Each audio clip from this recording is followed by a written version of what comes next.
Good day everyone! Welcome to our General Mathematics video tutorial. Today we are going to talk about a very important topic in finance, which is stocks and bonds. Have you ever wondered how companies raise money to expand their business, or how the government funds large projects like roads and bridges? Well, that is where stocks and bonds come in. In this video, we'll explain what stocks and bonds are, their types, and show you real-life examples to help you understand how they actually work. So, sit back, pay attention, and let's begin our lesson on stocks and bonds.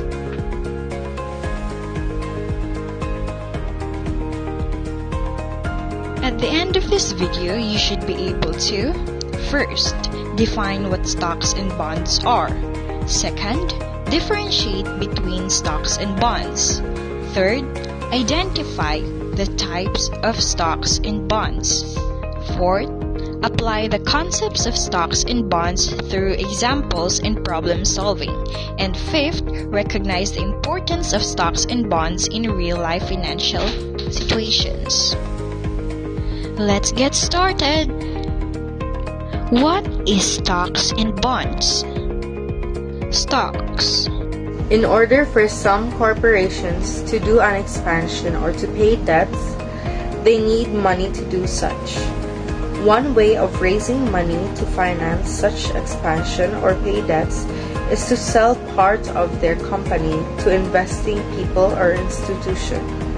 They do this by issuing stocks. Owners of stocks may be considered as part owners of the company. The more stocks one owns, the more an individual owns in a corporation. A stock is divided into two types. First, the common stock, and second, the preferred stock.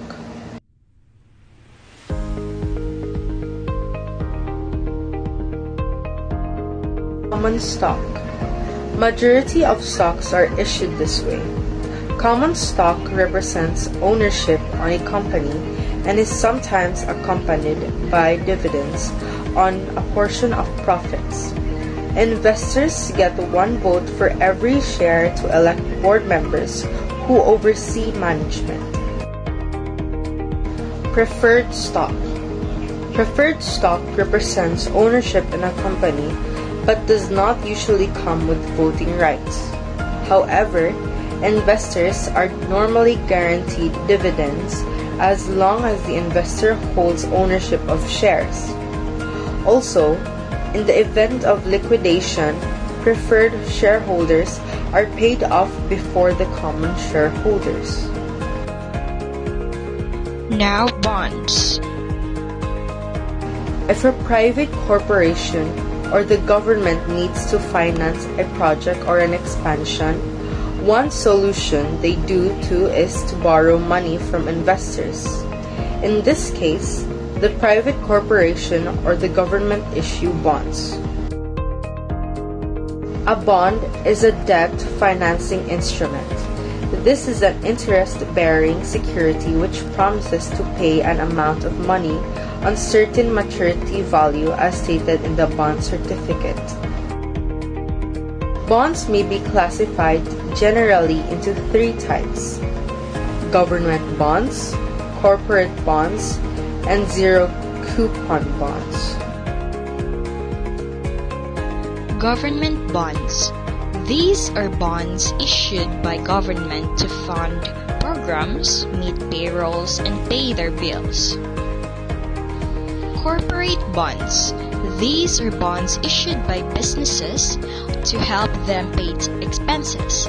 Although these pose a higher risk than government bonds, businesses still can earn a lot more in corporate bonds. Zero-coupon bonds. These bonds make no coupon payments but instead are issued at a considerable discount to par value. In simpler terms, Stocks represent ownership in a company. If you buy a stock, you actually own a small part of that company. This means if the company grows, you also benefit, but if it loses money, your stock value can go down too. So stocks are risky, but they can also bring higher rewards. Meanwhile, bonds are not ownership. Instead, they are like loans. When you buy a bond, you're lending money to a company or the government. In return, they promise to pay you back with interest. So, bonds are safer than stocks, but the returns are usually small. Stocks versus bonds. Now, you might be wondering, which is better, stocks or bonds? Now, let us compare the two so that it's clearer. Stocks is an ownership. You own part of that company. Meanwhile, bonds is a loan. You lend money to a company or the government. Stocks is riskier but higher potential reward. Meanwhile, bonds is safer but with lower returns. Stocks has no guaranteed income, while bonds, you can earn it with fixed interest regularly. While there is no exact answer to which one of them is better, the answer is really just up for you to decide. Think of it this way.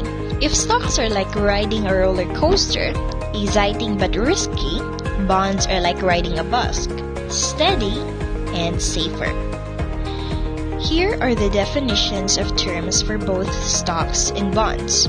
We have the stocks on the left and the bonds on the right. Please take notes as these may appear as we go through our lessons.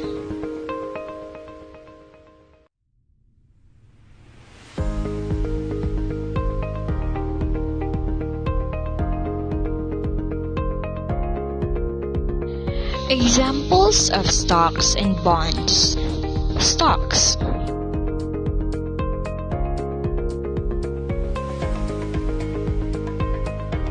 Example 1. Dividends. This is under common stock. One buys 10 shares of a company at 100 pesos each, so he spends 1,000 pesos. At the end of the year, the company declares a dividend of 5 pesos per share. Since one owns 10 shares, he receives 50 pesos in dividends.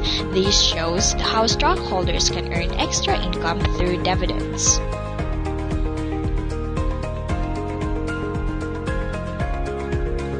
Example 2. Price increase. This is also under common stock. Maria buys 20 shares at 50 pesos each, spending a total of 1,000 pesos. After a few months, the price of each share rises to 70 pesos. She sells all her shares for 1,400 pesos, which means she makes a profit of 400 pesos. This profit is called a capital gain, and it's one way investors make money from stocks. Example 3. Fixed dividend under preferred stock. Anna invests 5,000 pesos in preferred stock. The company guarantees a 6% dividend every year. No matter how well or poorly the company does, Anna will receive 300 pesos each year as long as she holds the stock. This shows how preferred stock give investors steady and predictable income.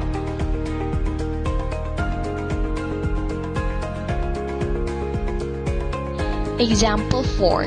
Voting rights. Under common stock. Liam owns 100 shares of common stock in a company. For every share he owns, he gets 1 vote in an annual meeting. That means he has 100 votes, which he can use to elect the board of directors who oversee the company.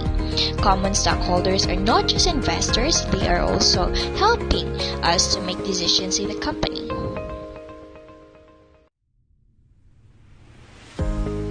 Example number 5. Priority and liquidation under preferred stock. Dev Corporation goes bankrupt. During liquidation, the company's assets are sold to pay off debts. In this case, preferred shareholders are paid first before common shareholders. This means owning preferred stock is safer than owning common stock if the company shuts down. Now let's move on to bonds.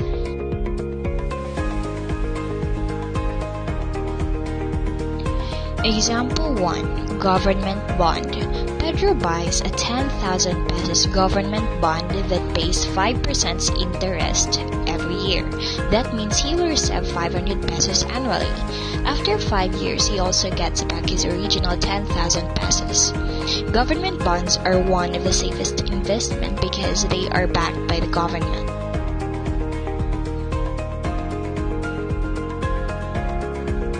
Example 2. Corporate bond. Maria invests 50,000 pesos in a corporate bond from ABC company.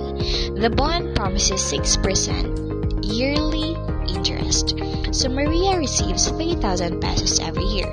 At the end of the bond term, she gets back her 50,000 pesos investment. Corporate bonds helps companies raise money while giving steady income to investors. Example 3. Zero coupon bond. Louis buys a zero coupon bond for 8,000 pesos. This type of bond doesn't pay yearly interest. Instead, after 10 years, it matures at 10,000 pesos. Louis earns a profit of 2,000 pesos in one lump sum at the end. Zero coupon bonds don't give regular income, but they grow in value over time. Example 4. Government project bonds. The government needs money to build a new highway. They sell bonds worth 20,000 pesos each with a 4% interest rate. Investors who buy these bonds earn 800 pesos every year until maturity. Bonds like these allow the government to fund big projects while giving investors a safe return.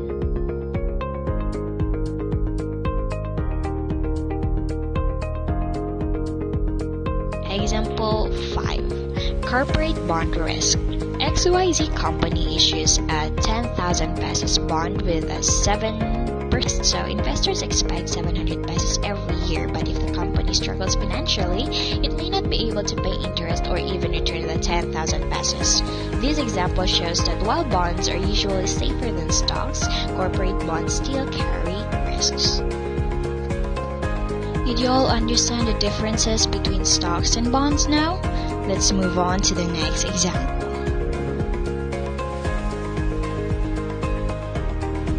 So we have a situation here. ABC Corporation declared a 12 million pesos dividend for its common stockholders. The company has 300,000 shares of common stocks. At the same time, it also issued a 5 million pesos corporate bond at 5% annual interest. Now let's get the given. Total dividend is 12 million pesos, total shares is 300 pesos, total bonds is 5 million pesos with an interest rate of 5%. Dividend per share and the annual interest for bond holders. So now let me show you the solution. We have our formula here, dividend per share, total dividend divided by total shares. And since our total dividend is 12 million pesos, it is divided by the 300, which was the total shares. Dividing both numbers, it is equal to 40 pesos. And so our dividend per share is 40 pesos. Then for our second formula, we have annual interest equals total bonds multiplied by the interest rate.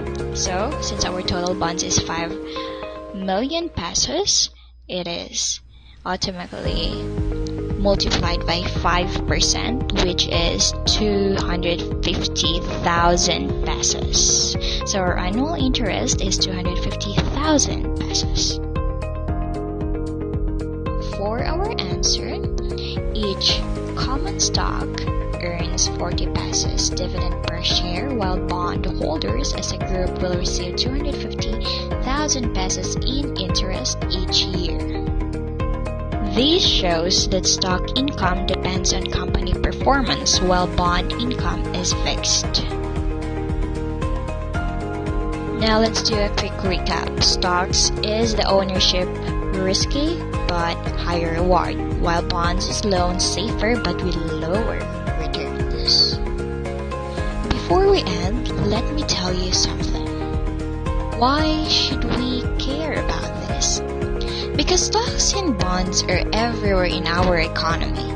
Companies use them to expand, governments use them for projects, and investors use them to grow wealth.